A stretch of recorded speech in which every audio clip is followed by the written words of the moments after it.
Lebanon पर कई दिनों से जारी इजरायली हमलों में हिजबुल्लाह के चीफ हसन नसरुल्लाह के मारे जाने की खबर सामने आ रही है। इजरायली सेना का दावा है कि उन्होंने टारगेटेड अटैक करके हसन नसरुल्लाह को मार गिराया। आईडीएफ ने ट्वीट करके इसकी पुष्टि की है।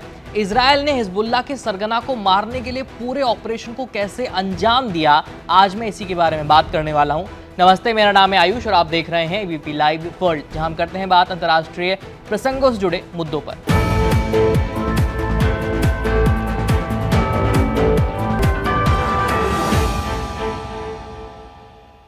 शनिवार 28 सितंबर को दोपहर करीब 1:30 बजे आईडीएफ ने अपने ऑफिशियल एक्स हैंडल पर यह पोस्ट करके बताया कि हसन नसरुल्लाह अब दुनिया में आतंकवाद फैलाने के लिए जिंदा नहीं है।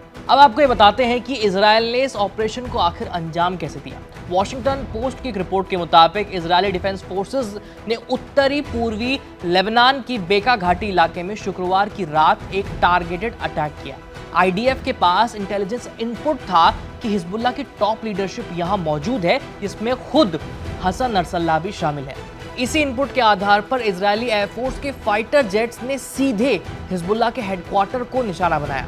रिपोर्ट्स के मुताबिक हिजबुल्लाह ने अपने हेडक्वार्टर को बेरूत के दहाया इलाके में एक रेजिडेंशियल बिल्डिंग के नीचे बने अंडरग्राउंड बेसमेंट में बना रखा था। इजरायल के टारगेटेड अटैक में उसका हेडक्वार्टर तबाह हो गया। इजरायली डिफेंस फोर्सेस के मुताबिक उसके टारगेटेड अटैक में हिजबुल्लाह चीफ के अलावा उसकी बेटी ज़ैनब के साथ साथ और भी कई लोग मारे गए हैं। इतना ही नहीं, एक दूसरे ट्वीट में आईडीएफ ने कहा कि नसरुल्लाह के साथ हिजबुल्लाह का दक्षिणी मोर्चे का कमांडर अली कराकी और दूसरे कमांडर्स भी ढेर हो गए हैं।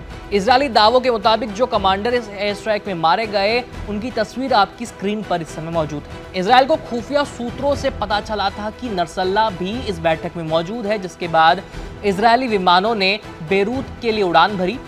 इजरायल ने इस हमले की योजना बेहद गुप्त तरीके से बनाई थी, यहां तक कि अमेरिका को भी तब बताया गया जब इजरायली विमान ऑपरेशन के लिए हवा में थे। इजरायली प्रधानमंत्री बेंजामिन नेतन्याहू की एक तस्वीर भी इस समय जारी की गई, जिस समय वो न्यूयॉर्क के होटल में हमले के लिए आदेश दे रहे थे। यानी जब ये हमला किया जा रहा था उस समय नेतन्याहू इजरायल में नहीं थे, बल्कि अमेरिका के होटल में थे। इजरायली टेलीविजन नेटवर्क के मुताबिक आईडीएफ ने इस हमले के लिए 3000 किलोग्राम विस्फोटक बमों का इस्तेमाल किया।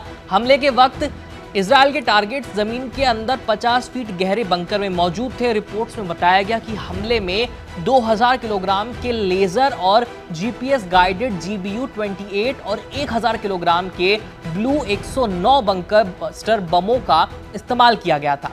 विस्फोट होने से पहले ये बम जमीन के अंदर 200 फीट तक नीचे धंस गए और फिर जाकर वे फटे।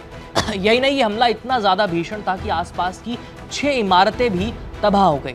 इस खबर में इतना ही। वीडियो पसंद आए तो आप लाइक और शेयर करना मत भूलिएगा। बाकी हसन नसरुल्लाह कौन था, इस पर हमने एक और वीडियो तैयार की है, उसे जरूर देखिए और इस चैनल को सब्सक्राइब कीजिए। मेरा नाम है आयुष, देखते रहिए एबीपी लाइव। धन्यवाद। For exclusive and insightful videos, subscribe to our new channel ABP Live Premium.